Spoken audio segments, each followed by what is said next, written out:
Hey, what's up guys? It's Brandon, Real Addiction. Wanted to do a quick room tour of the fishing room. So stay tuned and we're gonna go inside and check it out. Hey everybody, welcome to Real Addiction Fishing, your #1 channel for everything fishing. I'm Brandon, your host. Hey guys, I'm Amanda. You'll occasionally see me, but I'm mostly behind the camera. And I'm Little Brandon, but you can call me Bubba. All right, guys, let's go ahead and enter. Welcome to the man cave. So I resent that. this was a spare room that we had in the house, actually in the garage. Kind of had it as a pool house, but it wasn't getting used for that. So we decided to turn it into a fishing room. Store everything in here, use it as an office. Kind of have a computer, upload YouTube videos.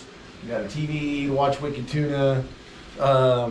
You know, put some shelving in here. So I just wanted to go over like a quick room tour, kind of show you guys how I got things set up. You know, fortunately I'm able to have this. A lot of people don't. They throw stuff in their garage. I'm able to kind of separate my hobby from everything else. Anywho, first things first, I went and bought one of these racks. This is an origami rack. It's a little different than the one you would buy at like Costco. I like it because it folds up and it's easily put away if I don't need it. Got my downrigger stored down here. I run Big John's. Some spare camping barbecues, whatever. My fish finder. These things, I'll do a review on this later, the Goal Zero. This is great to have in your boat. It's basically like a backup generator. I'll go into more detail about that on another video, but good item to have, especially when you're out on the water. Hat rack, bait buckets. Anywho, I was able to mount rod holders on the walls. Kind of like them vertical. I'm not one of the guys that likes mounting them horizontal. I like them standing straight up. I think you get more room that way. So I kind of have them separated. I got my bigger rods here, my trout rods, and my kokanee stuff over in the corner. And then from there, I've got some hidden back here too. My salmon rods, well, those usually go here, and my halibut rods, but we're going in the morning. So got some stuff there, some bass rods. Good old IKEA shelf right here. This holds all my tackle boxes. Got kind of everything separated. I've got salmon gear that's stored away. This is my striper box. Got bass rigs, trout rigs, lures, and then I got a saltwater box that's in the garage ready to go for tomorrow. So I don't know, I got OCD, so I like keeping everything separate and neat and tidy. So that's why you'll see, moving on to the pegboard, why everything looks the way it does. So I kind of have a like I said, I got OCD, so everything has to have its own little perfect spot. So I went out, bought a big old 4x8 sheet of pegboard, stuck it to the wall, and bought a bunch of peg hooks, and basically hung up all the stuff that was loose and needed a spot. And now I have a go-to place to go and get it, and it's just easy for me to find. I got all my line, spare spools of line. I'm a big fan of monofilament. I love running mono. I'm not a huge braid fan. I've ran mono since I've been a kid. It's what I grew up on, and it's just, for me, it's what I like. It's cheap, it's easy to replace, and it's got good stretch.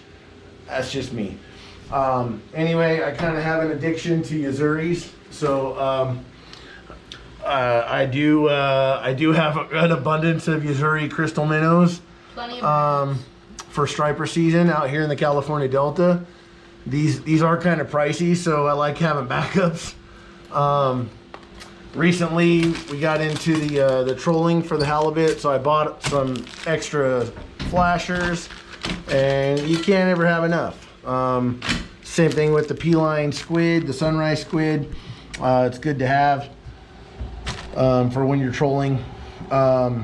These right here, that'll be another video as well. These just came in. I'm going to be replacing my plugs to my downriggers. These are fantastic. A buddy of mine turned me on to these. They're like $8 on Amazon. Excellent if you run Big John's. He took his Scotty plugs and rewired them to these. I'll be doing another video on that here in the near future. Anyway, going back, I got extra Scotty grip or Scotty releases, crippled anchovies, an abundance of Apex lures for salmon season. So that's actually just now started. I'm gonna venture out and try that out in the ocean this year. First time going past the gate, so that should be a new experience. Gotta have butt juice. You can't fish without butt juice.